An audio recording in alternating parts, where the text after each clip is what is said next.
Get me that signal. We need more power.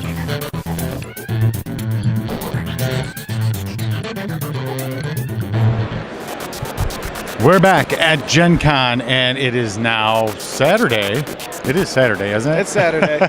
I'm talking to Jason Horonsky. Horonsky, yeah. Jason Horonsky about Buffy the Vampire Slayer, the board game. Jason's from Jasco Games, and you know, I spotted Buffy the board game, and of course I had to come over and check it out. Big Buffy fan. Nicholas Brendan is here signing copies of the game. Of course, by the time you see this, it'll be too late, but you can still check out the board game. Jason, can you tell me about Buffy, and well, how did the game come about, first of all? So we've been partnered with Lynn Vander Studios, and we hired them to do the board game for us. And I gave them a little bit of criteria that were required to make the game. For instance, the Apocalypse track, kind of like the feel we wanted from the game and the theme we wanted from the game. One of the things we don't do with our licensed games is like slap and stick with licensing. We always want to license something that feels exactly like the brand. So for this one, that's kind of the whole goal we went for. So this one's based 100% off the TV show and the movie. This particular one's just the series from the TV show. And what you do in this game is you'll play as the Scooby Gang. So you play 1 to 6 players, and you can pick any character you want. And it's all the main characters. We have an expansion coming out too to add more. Oh, really? Yeah. So, and that should be out around Halloween time. So, but the goal of the game is to go through Sunnydale, collecting clues by beating monsters of the week. So you'll put a monster of the week on the board based on their location on the card. You'll go collect items that you need to do to beat them. And sorry about that. Okay, You'll be good. But it's good. so you'll go around. There's different locations that you activate to collect items, or you can search to get items. And each monster of the week requires different things to slay them. So when you get onto their space with the proper items, you need to make an event check against the Why don't we zoom in here on the board? yeah, right here against the challenge of the card. And since this one does not match these symbols, that's actually a fail, and you lose those items, and you have to go find them again and come back to kill him. And there's a 1 in 3 chance that you're going to fail this check because there's only 3 symbols. But that's the key. So if you do slay him, you'll drop a clue token onto the board where the monster of the week was, and you need to take an action to pick up clues.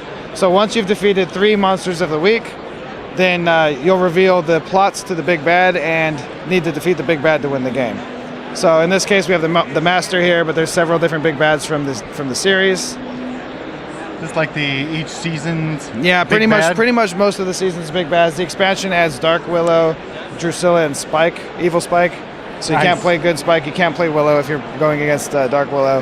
Right, that would be a little weird. Yeah, and so what you do in the game is you'll take a series of actions. So depending on how many players there are, you just go through until you've used up all of your actions and your special ability.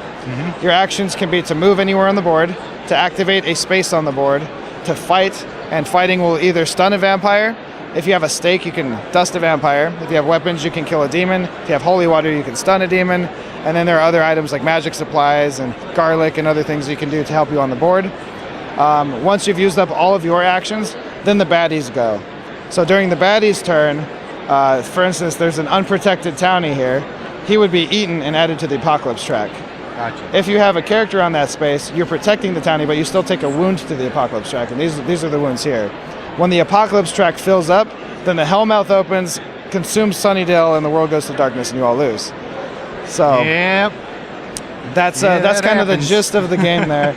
Everybody has different special abilities. Every time you use your specials, an event will trigger. So you do something really good, and then immediately something really bad will happen. So it'll add townies, vampires, demons to the board, and then other circumstances that'll affect the game.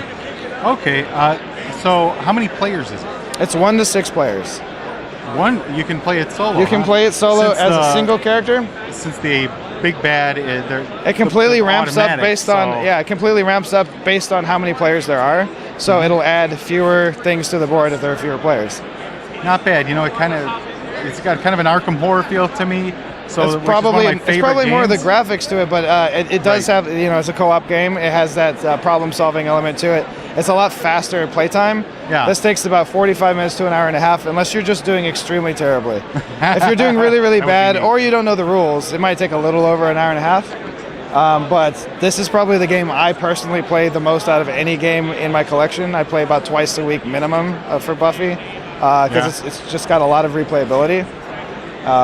And it's fun to get with friends and check it out and play it. So Cool. You got any Buffy flavor text in here and stuff there is like a that? ton of Buffy flavor text. I'm glad you brought that up. So obviously we have all the monsters of the week. Well, Right. we have a few monsters of the week that have iconic parts of the series. So the suites, when this monster of the week is out, everyone has to sing everything they say, or you take wounds to the apocalypse trap. Oh my gosh. We also have the That's gentlemen. awesome. When the gentlemen are out, nobody can talk at all. Oh, So yes, from Hush. co-op games without talking are very difficult. You have to be pretty smart and good at hand language. There's you have a lot of That's hilarious. a lot of key characters from the show. Like there's the judge. The judge is really cool because if you get the bazooka, you can actually one-shot kill him. Really? So and it's one of the special artifact cards. So the Bazooka? the rocket launcher. The rocket- that oh, one that's right, auto rocket kills the judge just like in the show. In the show, yes. And you have Mr. Pointy, the amulet, the troll god's hammer, the Sayer Scythe. That one's pretty popular. So, and a bunch of other artifacts there. And that's really the gist of the game. Nice. So is this coming out? This came out at Gen Con? So this game came out in February. This is February. actually Okay, we're we're on behind the times. we're on our 7th print run for it right now. The expansion comes out around Halloween. Oh, yeah, I and guess that's called Friends and Frenemies. And then it puts basically the rest of the popular cast into the game, and it adds the initiative to the game. So then you add a board that connects to the side of here, like perfectly fits the artwork, and it has the military base. So now you have soldiers to deal with that are going out trying to kill demons and capture them, and you'll have a new track. It's called the capture track. And so if the humans capture enough demons, you also lose the game. So, but they only attack demons, vampires, and your characters. They don't attack townies because you are all supernatural, but the townies are normal. The military is not going to do anything to the townies. So it adds a whole nother dynamic to the game. It's a little bit harder. Like Dark Willow is probably the hardest big bad in the game, just period. So, Yeah, well, that makes sense. What about is Adam in this one? or Adam is is he in. over Actually, Adam is right here. There's Adam. We also have the first evil, who's really, really hard. Oh yeah. Nice. Yeah. Any plans for Evil Angel anytime? So Angel may or may not come as a side expansion type of game. We can't really talk about that right now. Completely under wraps. There you go. All right. Well, any other games from you'd like to mention before we shut it down from Jasco? Well, we have the Street Fighter collectible card game is another big one we do. We've been working on the Universal Fighting System for years, since 2010. Yeah. The next expansions for that are Cowboy Bebop, Mortal Kombat, and Street Fighter vs. Darkstalkers. So a lot of cool things for that license. Top Gun is a $10 party game that is awesome and hilarious. So if you haven't played that, check it out. Oh, definitely. We have Mega Man Pixel Tactics as a partnership with Level 99. So if you're a fan of Pixel Tactics or Mega Man, we have that. We have Mega Man the board game.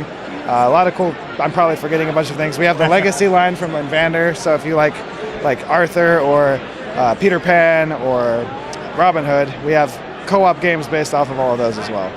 Great. Well, Jason, thank you so much for taking a few minutes to talk to me today. I really appreciate it. Looking forward to Buffy the Vampire Slayer board game. What's the street price for Buffy? It retails for $39.99. Oh, really? Nice. We need that All right. Thanks a lot. Thank you so much.